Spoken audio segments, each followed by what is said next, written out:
Hoje estudaremos Gênesis capítulo 3. É interessante destacar que nos dois primeiros capítulos de Gênesis nós vemos um mundo perfeito, recém-criado pelas mãos de Deus. Mas aqui no capítulo 3 vemos que existe um problema, o problema do pecado que entra no nosso mundo. Então vamos aos pontos de destaque desse capítulo. O primeiro ponto que gostaria de destacar é com relação à tentação. E a tentação, a serpente, utiliza-se de uma pergunta aparentemente inocente no início. Está no verso 1 do capítulo 3. É verdade que Deus disse: não comam do fruto de nenhuma árvore do jardim? E a mulher, vendo que essa pergunta não era verdadeira, busca defender a Deus. E aí a gente tem o primeiro problema, que na ânsia de defender a Deus, ela dá trela para a serpente. E a serpente, em seguida, afirma categoricamente: é certo que vocês não morrerão. Isso ia de encontro à fala de Deus, que disse que eles, se comessem, certamente morreriam. Mas a serpente disse que não, eles não morrerão.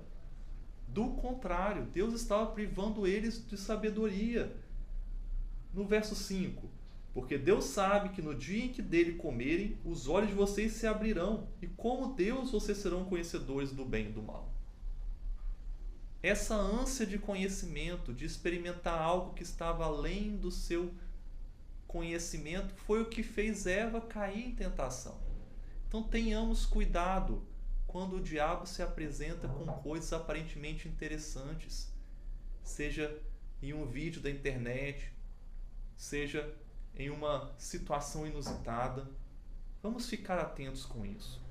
O segundo ponto que gostaria de destacar para vocês é com relação às consequências do pecado. Após comer o fruto, Adão e Eva, no verso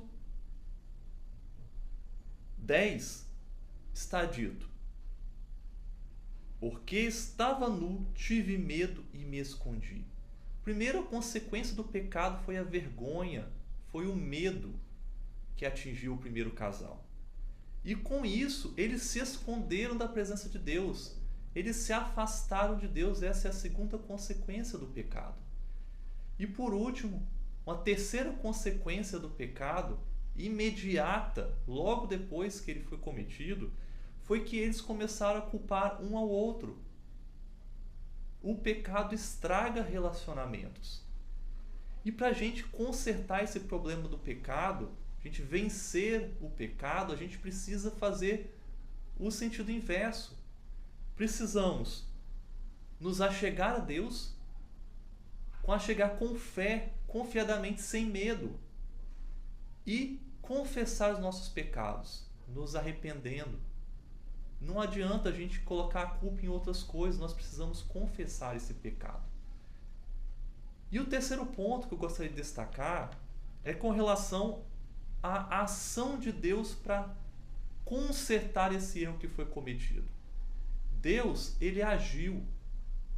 Primeiramente, ele foi atrás do ser humano. No verso 9, chamou Deus o homem. Deus não ficou esperando o homem ir até ele. Ele foi atrás do ser humano.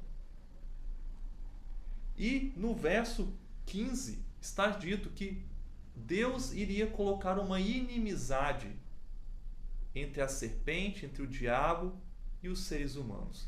Porque a partir desse momento, os seres humanos, acreditando na palavra da serpente, contrariamente à palavra de Deus, haviam sido amigos da serpente, amigos do diabo. Então, Deus coloca inimizade. E Deus dá a salvação. Ele promete no versículo 15 mesmo, que o descendente da mulher um dia feriria a cabeça da serpente. A serpente seria derrotada. E, infelizmente, uma outra consequência dessa ação pecaminosa foi que Deus precisou privar a humanidade do acesso ao Jardim do Éden, do acesso à árvore da vida. para que o ser humano não comesse do fruto da árvore da vida e vivesse uma vida imortal. A imortalidade, ela só vem com a graça de Deus. Somente Deus concede-nos a vida eterna àquele que crê. Infelizmente, essas consequências, nós estamos colhendo elas até hoje. Mas vamos seguir estudando a palavra de Deus, porque nos apegando a Deus, nós teremos a vitória sobre o pecado. Muito obrigado. Se gostou, compartilhe esse vídeo para que mais pessoas possam estudar a palavra de Deus junto conosco.